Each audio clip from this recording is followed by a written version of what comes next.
Salut à tous.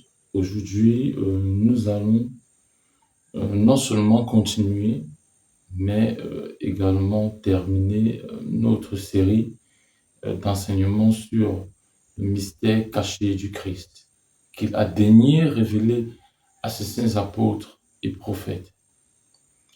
Pour cette dernière vidéo de la série, je vais vous entretenir sur la mort et la résurrection de notre Seigneur Jésus-Christ. D'entrée de jeu, j'aimerais lire avec vous Marc chapitre 9, verset 30 à 31, où nous voyons Jésus-Christ annoncer sa mort et sa résurrection.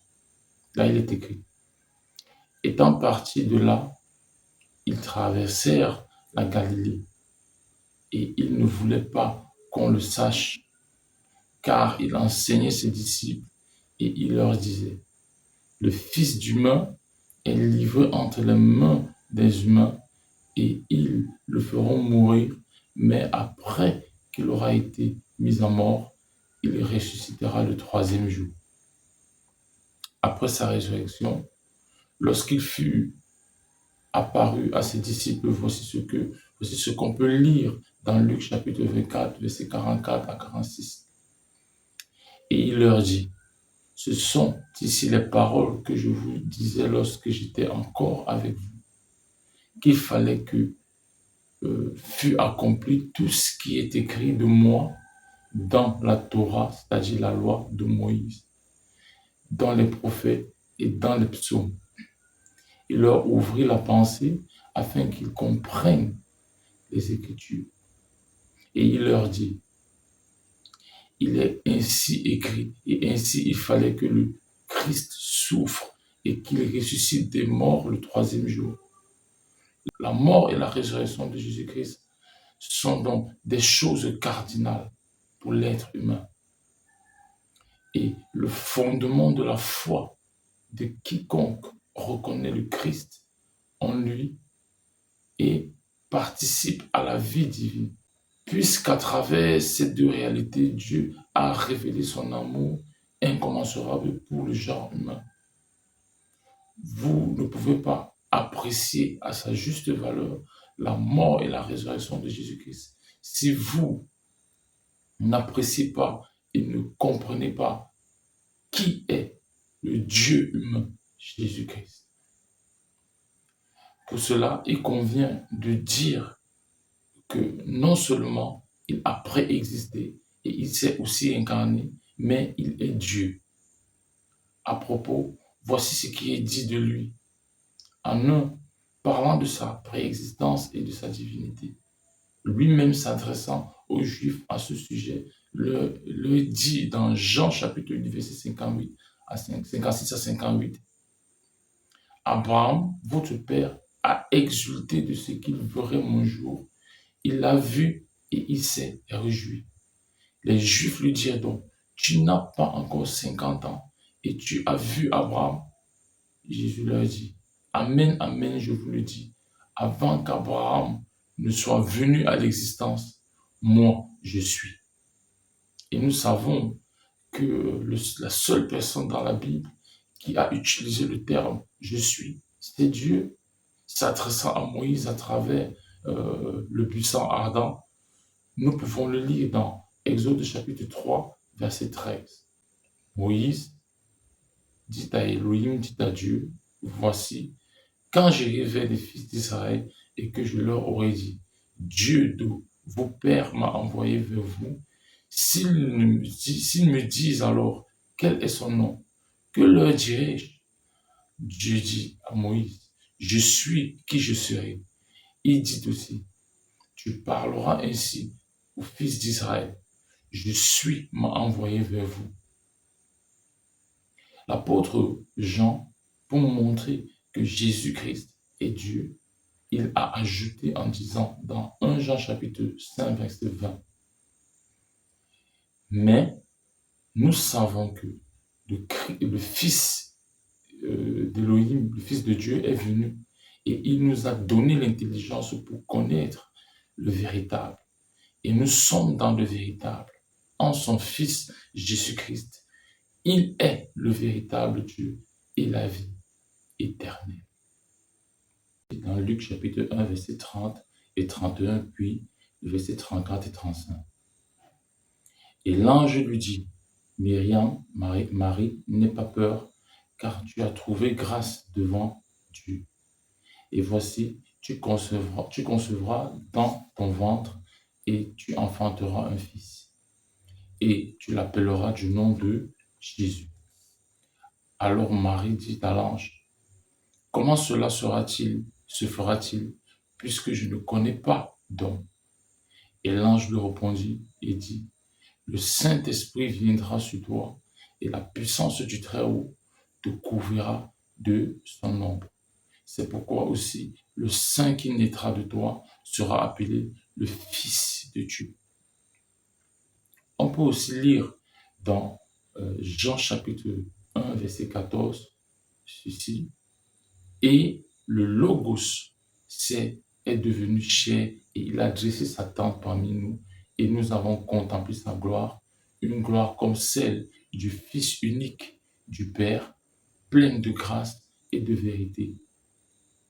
Ce qu'il faut noter, c'est que le Christ est Christ de toute éternité dans sa préexistence, mais devient Jésus en son incarnation. Jésus est donc le Christ éternel incarné. Il est Dieu tout simplement. Maintenant que c'est dit, parlons un peu de sa mort ou de la croix. Il est dit que Jésus-Christ est mort pour nos péchés. 1 Corinthiens chapitre 15, verset 3. La Bible nous dit aussi dans 1 Corinthiens chapitre 15, verset 45 que Jésus-Christ est le dernier Adam. Et dans la version amplifiée de King James, il est dit que Jésus-Christ est le dernier Adam en inverse. Ce qui veut dire en réalité que Jésus-Christ, dès son incarnation, a assumé dans sa chair la chute d'Adam. Ainsi, Adam représentait toute l'humanité déchue. Et Jésus-Christ, en s'incarnant, s'est identifié à Adam lui-même. Il s'est identifié à Adam lui-même et a assumé dans son corps la chute d'Adam ainsi que ses conséquences dans l'humanité. Dans son propre corps et dès son incarnation, Jésus-Christ a commencé à inverser les effets de la chute d'Adam jusqu'à la croix. À la croix, il a détruit l'humanité déchue, incarnée par Adam et à laquelle lui-même s'était identifié, afin que l'être humain soit complètement libéré du péché et de ses effets. La première chose que Adam expérimente après sa chute, c'est la mort. Alors que, s'agissant de Jésus-Christ, la mort est la dernière chose qu'il a expérimentée afin d'avoir non seulement l'autorité sur la mort, selon Apocalypse chapitre 1, verset 18, mais aussi de l'abolir à la croix, selon 2 Timothée chapitre 1, verset 10. Mais qui maintenant a été manifesté à travers l'apparition de notre Seigneur, notre Sauveur Jésus-Christ, qui a en effet aboli la mort et qui a mis en lumière la vie et l'immortalité à travers l'Évangile. La mort de Jésus-Christ nous enseigne donc que, en un, la mort désormais n'a plus de pouvoir sur l'humain car elle a été abolie à la croix. En deux, le péché n'a plus de pouvoir sur l'humain car il a été anéanti à la croix. Et en trois, il n'y a plus aucune condamnation pour quiconque ne se définit plus à travers la loi, mais plutôt selon l'Esprit. La mort de Jésus-Christ à la croix est d'une part la démonstration de la puissance de Dieu et l'expression de toute sa sagesse pour ceux qui sont sauvés, c'est-à-dire ceux qui sont réveillés de leur ignorance du Christ en eux. Et d'autre part, folie et scandale pour ceux qui périssent, c'est-à-dire ceux qui sont encore endormis dans leur ignorance du Christ en eux. Vous pourrez le lire dans 1 Corinthiens chapitre 1, versets 18, 23 et 24. Question, comment est-ce que Dieu a exprimé toute sa sagesse à la croix? Lisons Philippiens chapitre 2, à partir du verset 5. Qu'il y ait donc en vous la même pensée que dans Jésus-Christ, lequel étant en forme de Dieu, n'a pas considéré comme une proie à saisir d'être égal à Dieu, mais il s'est vidé de lui-même en prenant la forme d'esclave, en devenant semblable aux humains et reconnu à son apparence comme un être humain, il s'est abaissé lui-même en se rendant obéissant jusqu'à la mort, même jusqu'à la mort de la croix. C'est pourquoi aussi Dieu l'a élevé à la suprême majesté et lui a donné le nom qui est au-dessus de tout nom, afin qu'au nom de Jésus fléchisse tout genou des êtres célestes et terrestres et ceux qui demeurent dans le monde souterrain, et que toute langue confesse que Jésus-Christ est Seigneur à la gloire de Dieu le Père. Pour compléter la réponse à la question de savoir comment Dieu a-t-il exprimé toute sa sagesse à la croix, vous pourrez lire les textes comme Éphésiens chapitre 3, verset 14 à 16, Colossiens chapitre 1, verset 20, et Colossiens chapitre 2, verset 14 et 15, Hébreux chapitre 12, verset 2, etc. Il est important de comprendre que la croix doit être un sujet de joie et de glorification pour tout être humain, car c'est le lieu où le monde est mort pour chacun et chacun pour le monde, selon Galates chapitre 6, verset 16. Autrement dit, le monde et tout son système d'influence a perdu toute sa force et sa puissance sur l'être humain à la croix. Cependant, comme j'aime toujours le rappeler, c'est celui qui se serait identifié à Jésus-Christ à la croix comme étant co-mort avec lui et se serait reposé sur cette vérité qui expérimenterait l'inefficacité de la force et de la puissance et de l'influence du monde sur lui. Parlons maintenant de la résurrection. Parlons maintenant de la résurrection du Seigneur. Si Jésus-Christ a été le dernier Adam en inverse, dans le sens où il s'était identifié à Adam et avait assumé la chute de ce dernier dans son propre corps, afin d'inverser tous les effets de la chute dans son propre corps jusqu'à la croix. Alors, Jésus-Christ est également le second et le dernier Adam, dans le sens où, par sa résurrection, il a révélé la nouvelle humanité. Il est devenu le premier-né de la nouvelle création, selon Colossiens chapitre 1, verset 15, lequel est l'image de Dieu invisible, le premier-né de toute la création. Dieu ressuscitant Christ a ressuscité l'humanité avec lui, toute la création avec lui. Pour comprendre comment l'humanité a été ressuscitée, il faut donc comprendre comment cela a été fait avec Jésus-Christ lui-même, car ce qui est vrai en lui se reflète en l'humain. Éphésiens chapitre 1, verset 16 à 20 nous dit: Je ne cesse de rendre grâce pour vous en faisant mention de vous dans mes prières, afin que Dieu de notre Seigneur Jésus-Christ, le Père de gloire, vous donne l'esprit de sagesse et de révélation dans sa connaissance précise et correcte, qu'il illumine les yeux de votre intelligence, afin que vous sachiez quelle est l'espérance de sa vocation et quelle est la richesse de la gloire de son héritage dans les saints et quelle est l'excellente grandeur de sa puissance envers nous qui croyons, selon l'efficacité de la puissance de sa force souveraine qu'il a déployée avec efficacité en Jésus-Christ quand il a ressuscité des morts et qu'il a fait asseoir à sa droite dans les lieux célestes. Dieu a exercé avec efficacité toute la force et sa puissance, toute sa force et sa puissance pour ressusciter Jésus-Christ et par conséquent l'humanité.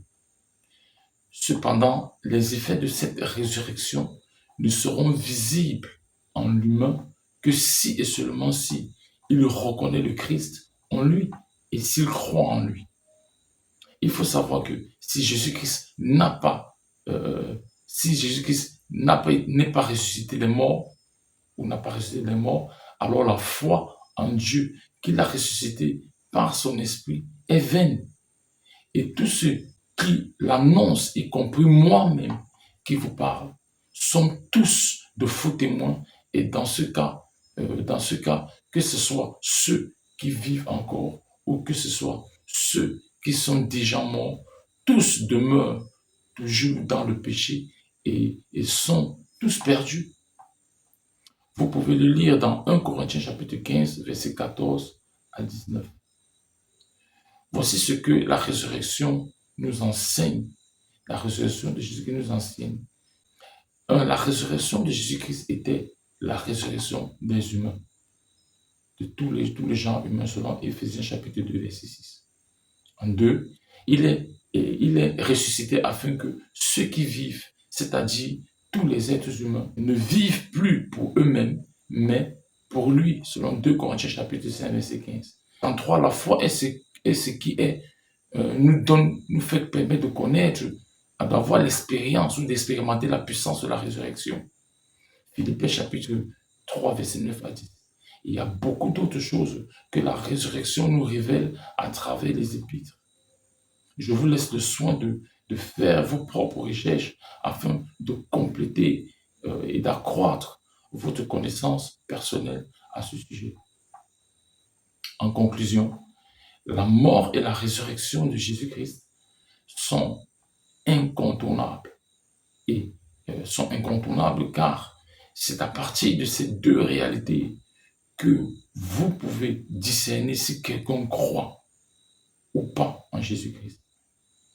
Il est impossible de saisir la profondeur et l'impact de la mort et la résurrection du Seigneur pour le compte de l'humanité si vous ne comprenez pas qui est le Seigneur Jésus-Christ.